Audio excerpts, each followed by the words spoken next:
So Argentina has been sort of a victim of maybe the worst economic decision making for the last 70 years. What is the status of payments when it comes to crypto payments in Argentina? And as we had this sort of capital control, very aggressive capital controls, crypto became again a way of getting that money in Argentina. Welcome back to The Roll Up. This is your home to learn from the biggest guests, the brightest minds at the tip of innovation. Our goal is to help spread the collective knowledge of everyone in our community. We are breaking crypto out of its echo chamber and taking it to the real world. Sit back, relax, and enjoy it.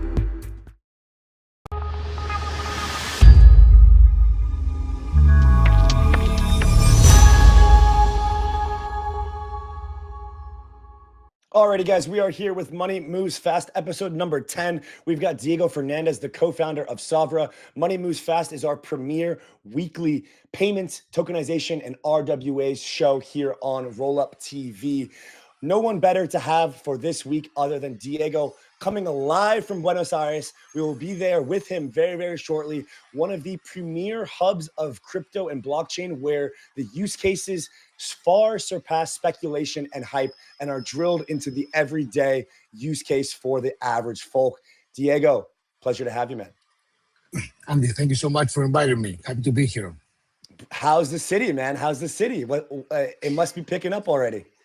Well, I mean, the city is crazy as usual, but now with the added ETHConnect stuff, honestly, I cannot be sort of precise about Buenos Aires because I love the place so much. And I'm convinced that most of our visitors for ETHConnect will love it as well. We are very charming people. You'll have tons of asado. Hope you're not vegan or whatever. Beautiful wine, amazing weather, and people are so excited about ETHConnect. I think we'll have thousands of guests and everybody's really excited about it. Yeah, man. I mean, I put out this tweet that got some pushback about it. Maybe you could answer this real quick. I think this would be helpful for the people. I put out this tweet saying, Buenos Aires will be one of the best locations for a conference for the Ethereum community. Easy taxis, very safe, perfect weather, great food and cheap, beautiful Euro architecture, feels very homey, fun nightlife. I got quite a bit of pushback from people saying, very safe, question mark. Buenos Aires is not safe, unfortunately. Very safe, not safe. So maybe you could just give us a quick rundown as to, and we'll clip this, how to be safe in Buenos Aires. How should we act in Buenos Aires? How should we dress? How do we stay safe and stay out of trouble down there? Honestly, and this is not my impression, this is hard data. Buenos Aires has the lowest homicide per 100,000 inhabitants, I think that in all of America. So Buenos Aires is objectively a very safe city.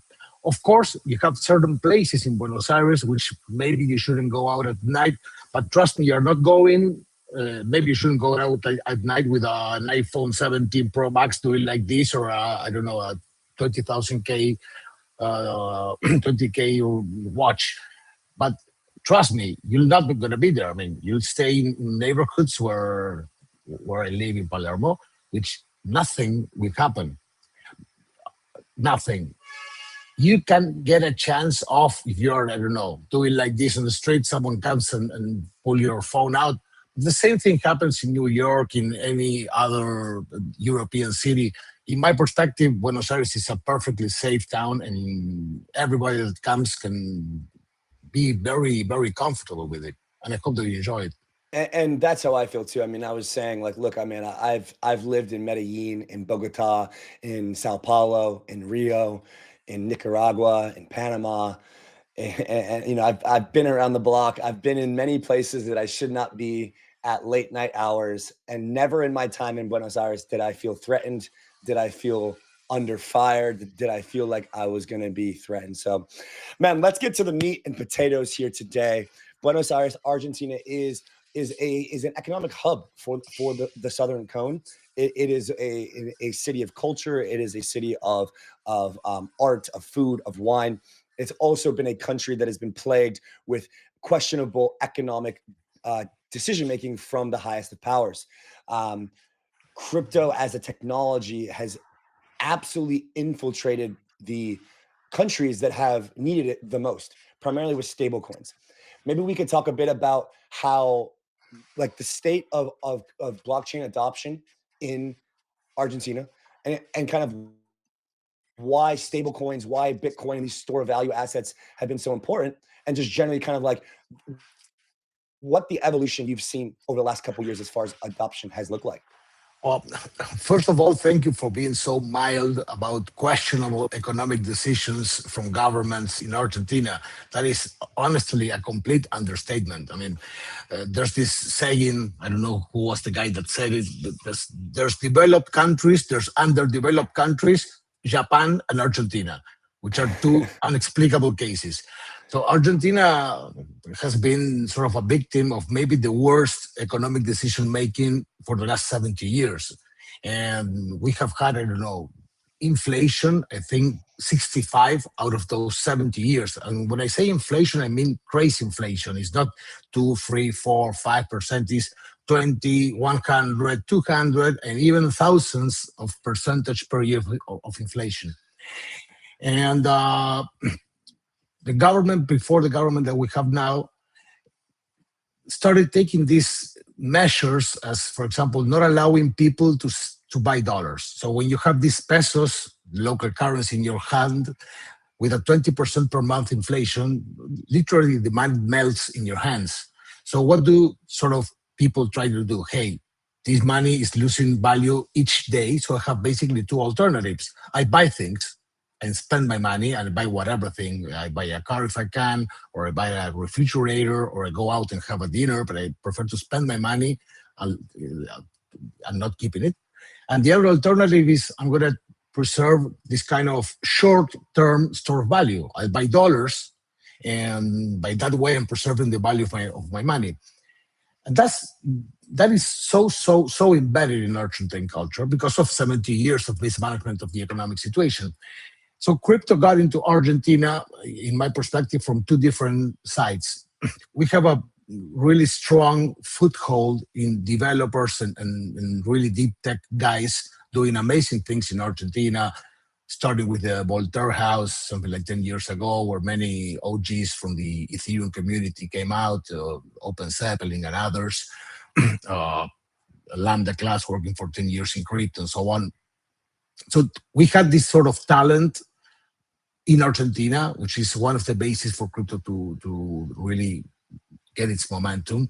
And on the other hand side, we got this sort of very bad situation in which we as Argentinians needed crypto as a means for survival, for economic survival. So crypto in Argentina is not an online 24/7 casino, it's not addition stuff, it's not a meme coin thing, it's something that provided regular folks, which didn't know a thing about crypto, say, hey, instead of going, and I'm speaking literally, with a bag full of pesos just to get $2,000, I may use this app and buy crypto dollars. Oh, this is amazing. So I get my salary, and instead of seeing how my salary loses 10, 15% of its value over 30 days, I can get into dollars and then come back. So that was a way of survival for us. And many regular folks, which if you wanted to buy, I don't know, 20K in dollars, okay, maybe you had the way of doing that because you're kind of more sophisticated. But what happens if you, I don't know, want to buy $200, $300? Okay, that is was very uncomfortable to say innocent. So crypto and stablecoins, mainly as you mentioned, became a way for Argentinians to survive. But once they got into crypto, something very interesting started to happen. I was speaking with Chelo, which is the founder of Lemon, it's the biggest crypto wallet in Argentina. And just a couple of months ago, he shared with me that for the first time, BTC and ETH holding in their users' accounts exceeded stablecoins. So they got in through stablecoins, but then they sort of say, hey, come on, something's going on here, and started migrating part of their holdings to BTC and ETH. So today, of course, there's not a very precise estimate, but we estimate that between 20 to 25% of the population holds and knows crypto. Of course, I'm not meaning, again, degens, but they hold crypto in their wallet. They have a crypto wallet and they use it to, maybe they have a card or a Lemon card, a MetaMask card or whatever, but they have crypto as part of their lives and not because of gambling. So for me, that's a very interesting thing that's going on. Asset management redefined, built on ERC 7621. Standardize how you launch, manage, and trade on-chain baskets. This is Alvah, the standard for on-chain asset management. The wait is over. The Talus testnet is live. Be part of the revolution. Join now at testnet.talus.network. Relay, low fees, lightning speed, and the power of multi-chain at your fingertips. Instant multi-chain payments. Choose any token on any chain. 75 plus networks supported, more than 5 million users, 8 billion plus volume processed, 70 million plus transactions, fast, reliable, everywhere. Start swapping today, only on Relay. I mean, I think any sort of store of value becomes extremely appealing to the Argentine people, and you can see it in the day-to-day, right? I was talking about earlier how if you go down Florida Avenue, you will see and hear cambio. Cambio. It is absolutely a part. Like, if you guys are watching this right now and you're going to Buenos Aires, you must go down Florida Avenue to get a sense of what it's like to exist in these types of places. You know what? We have a local slang word for that, which is called arbolito, which is little tree. Little tree. So those are the little trees. I say cambio. Yeah. All right, man. Well, so let's kind of formulate the payments landscape here. Is there a lot of activity between like the United States or other countries sending remittances back to Argentina? I know that happens a lot in Mexico with the U.S., and you guys are doing some work down there as well, which we can get into. But as far as the payment space goes in Argentina, who's dominating that? What is the preferred stablecoin? What is the preferred application? Kind of what is some of the volumes and velocities? Like, kind of what is the status of payments when it comes to crypto payments in Argentina? Well, I wouldn't say that remittances to Argentina are the main income from foreign countries. We do have a lot of income from foreign countries coming from freelancers and people doing whatever services, graphic design, coding, or whatever offshore. And as we had this sort of capital controls, very aggressive capital controls, crypto became again a way of getting that money in Argentina. And several different wallets started offering you the services of saying, hey, you get this crypto wallet, we open for you, or we give you a bank account in the US, you can get fiat money there from your customers, and we put crypto dollars in your local account, or we put crypto dollar in your wallet. So that is and was a very strong way of getting money in the country. And we do have a strong remittances going on with mainly Paraguay, Bolivia, Venezuela, which a lot of people from Paraguay, Bolivia, Venezuela, Peru maybe come to work to Argentina, and they want to send money back to their families. Yeah.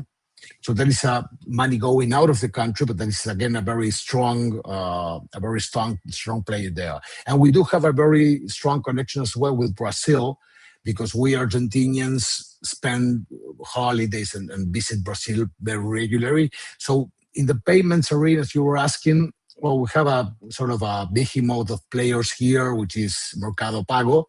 Mercado Pago is a company controlled by Mercado Libre, which is a platform, a local or regional platform in the ways of Amazon, which they do have a payment railway as well, which is Mercado Pago, which dominates, 80 or 90% plus of the market. We do have all of the fintech scenario with their Walla, it's a very important fintech, and Brubac and several others play in that arena. There is traditional fiat fintechs. And then we have the crypto wallets. I would mention Lemon, I would mention Velo, I would mention Wenbit. It's a very sophisticated market. We in Argentina, and when you guys come here, are going to see it, we have basically the two most important means of payments are using NFC chips with credit cards or Apple Pay or Google Pay. And we do use a lot QR codes. So we scan a QR code and you pay with your wallet, maybe a crypto wallet, maybe the Mercado Pago wallet, but we use a lot of payments using QR codes. So digital payments are very strong here in Argentina. We're very used to that. Yeah, and so is there any actual stablecoin payments happening on the ground floor there when it comes to like POS systems, like point of sale systems? Are they accepting stablecoins in any capacity? You know, I've seen sometimes I see a little sign of like USDT or BTC accepted here at out of you know, kind of a random coffee shop or something. What's kind of been the adoption with regards to accepting blockchain-based payments? I would say that is just starting. Yeah. Today we have this sort of shortcut, which is crypto wallets that allow you to hold your assets in crypto assets, whichever BTC, ETH, USDT, USDC, whatever. And you can go and do a regular payment using a QR code or a credit card, and they do transform automatically your crypto assets to the local currency. And that has become quite popular. I mean, nearly all of us using whichever crypto wallet use that type of service. Native crypto to crypto transfers is something that is just starting. It's not as popular. It's quite a niche thing. I would say sort of MVP style. But of course, what all of us hope is that is going to change real fast. And in my view, that should change in two ways. Of course, we have the crypto native users, which will allow to have USDT, USDC, or BTC or whatever, and pay using their crypto asset to a crypto asset wallet.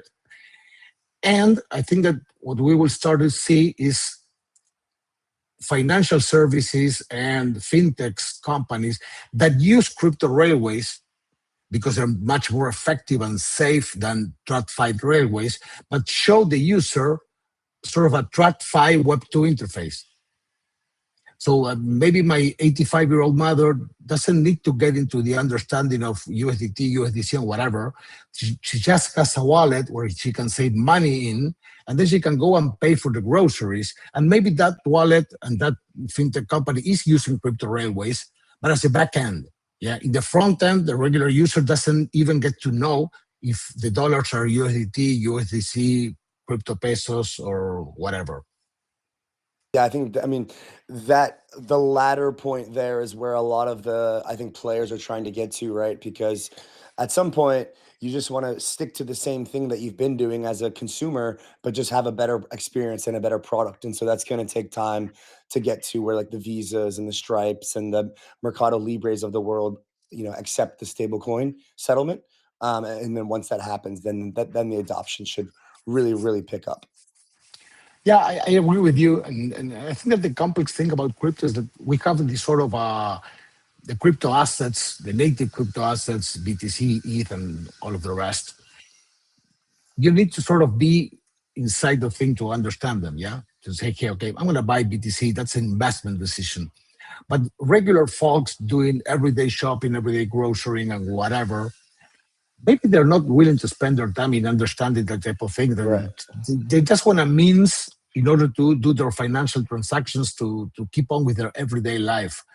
And I think that this type of offering where when you abstract the sort of the crypto backend, which is again much more effective and safe, definitely has a place in the market. Because just to give you a small example, we in Argentina, when you transfer money from one bank to another, there's this sort of union of banks which created a company which is called Coelza, which is basically a sort of a compensation arena in which if I send money to that bank and the other people send the money to the bank and the other bank goes to, they sort of keep that thing going on and transfers money between bank accounts of all the banks in Argentina. I am positive that 99% of people using that system don't know that that system even exists. And that's okay. We are kind of financial sort of crypto nerds, of course, do know about that. But I mean, most people don't need to understand that. And I think that that's okay. I totally agree. Diego, I'd like to understand a bit of the work that you guys have been doing with human ID and this kind of decentralized ID system in Mexico. You guys have recently launched one of the first large-scale decentralized ID systems.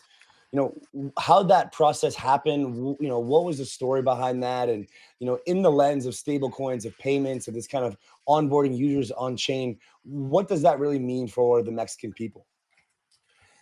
That's a very good question. Thanks. In our view, all of the world transactions of trust and value is one of those, will be dominated by crypto railways.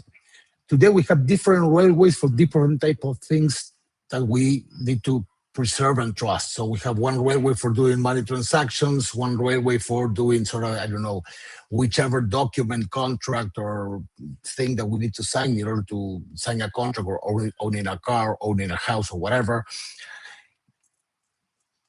When the financial system, that is happening right now, goes into crypto railways, and the trust system, I mean, the first thing that you need to trust on is who you are, your ID, goes into crypto railway, the interoperation and the effectiveness and the reducement of friction that we will have will be immense. So it makes every sense to say, hey, everything should be put down on crypto railways. You should be able of verifying identities of human beings, of things, of cars, boats, houses, and whatever, using crypto railways and saying, hey, this issuer, whoever that is, this big company, this small company, this national state, this subnational state, issued this holder a credential. And I should be able of verifying that very safely, very cheaply, and that will change the way we work. And we're really proud about the Nuevo León thing. We'll be doing some big announcements during ETHConnect regarding other subnational big jurisdictions adopting this type of systems. We use open source protocols. We have a chain, a layer 2 chain based on Ethrex client developed by Lambda class, which is using aligned layer technology to reduce costs and make it much more effective. And we use the Quark ID protocol, which is an open source protocol for identity. So if we pack all of this together and we offer this type of solutions to governments, to big institutions, and we're really happy because we're gaining very big adoption. We're gaining big traction. We have a huge pipeline. And the most important thing in my point of view is that, of course, it's important that governments issue their sort of driver's licenses, citizens' credentials, birth certificates, and so on blockchain. But the most important thing is that that creates a local ecosystem and then a regional ecosystem. What I mean is, just to give an example, if you have a shop, I don't know, whatever, a restaurant, a gym, if you own a building, and you're able to sort of leveraging what the government does and say, hey, I am able to verifying this guy's identity, just showing a QR code, yeah, or tapping an NFC chip, and instantly, with no cost, I get that verification ready. Well, that is so different than what we do now. Today in Argentina, you will see it's very common that when you need to enter a building or whatever, say, hey, do you have an ID? And I've seen this in the States, in Europe, in every place. Do you have an ID? Yeah, I do. Okay, show me your ID, and you show your ID. And people start maybe taking notes in a computer. That doesn't make sense today. Of course, we need the adoption, but it's so weird. We have an ID, maybe that even is digital or not, but I mean, you have a piece of plastic, and then you have a computer, and you have a human interface transcribing things from an ID to a computer. That's crazy. We should be able to verify that instantly. States have a big role to play there because they are the most important credential issuer in every society, starting from driver's licenses, passports, national IDs, and whatever. And the whole ecosystem may and will take advantage of that. Blockchain shortcuts, templates, and widgets launch without friction for builders by builders. Visit enso.build. Hibachi, provable, trade perps with speed and security, earn rewards. Visit hibachi.xyz, trading on fire. Yeah, I mean, I think For sure. And I think some of these nation states are getting in their own way, right? Like you've called verifiable privacy the foundation for human freedom. But when it comes to these kind of governments who don't want to let go of control, it's kind of hard to make this balance. So I'm curious, how do you make that message resonate with the governments that still feel or still fear this digital age, or they fear this decentralization kind of mindset? How do you make that message stick with some of the people who are some of the most powerful in the world? Well, I think that we all should do this kind of crusade, because people are not so, and I published an article, I think it was last week, regarding this. Digital identity is an extremely powerful tool, but it can be used so wrongly if you do it bad. So wrongly. Digital identity is like a hammer. If you need to put down a nail, it's an amazing tool, but you can use a hammer to kill someone. So it's very, very, very, very dangerous. Centralized digital ID systems are everything that's bad. They are a digital cage in which every movement that we do will be monitored. You could suffer censorship. It's kind of a, I don't know, a Nazi-like state. And the argument that, hey, we want to do this in this way to prevent whatever crime or is a bad decision. It's a bad decision. It would be the same as saying, hey, I'm going to install a camera in every bedroom and every private home in order to prevent a potential crime. Maybe you do get some crime lower down, but that is not the way to go, and we wouldn't be able of allowing this kind of big brother state. Same thing happened with identity. I think that there are a lot of amazing institutions doing a lot of great work in order to promote this idea of, hey guys, you must not do a centralized identity and monitor everything that society does that is bad. And we have very important players in Latin America. We have two development banks, the IDB and the CAF, which is CAF, Corporación Andina de Fomento, which are really struggling moving towards this. We have UN and several other institutions sort of promoting this good way of doing things. And several governments are starting to understand it. For me, it's not something that is yet defined, and we need to keep on working really hard in order to promote this idea. And for me, that is very important. And the other thing that I think that we need to, all of us, struggle together is, hey guys, please abort the private blockchains initiative. I'm going to pick up an EVM and I'm going to do a private permission blockchain which I control. No, man. That is the intranet of the 90s. It's not the way to go. We need to rely on Ethereum's economic security.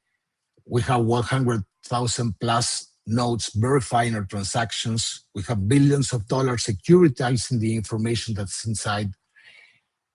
But we need a public blockchain in order to avoid censorship, in order to avoid people controlling us. And I think that that tendency today is much more smaller, but it's still there, and we need to fight it.